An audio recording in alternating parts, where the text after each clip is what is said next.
के कसम वादा खैलू हो, दूसरा के आज तू तो भैलू हो। झूठों के कसम वादा खैलू हो, दूसरा के आज तू तो भैलू हो।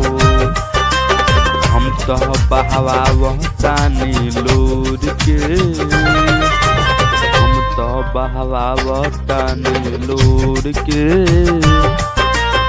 देखी हो न कबो फिर मोर के,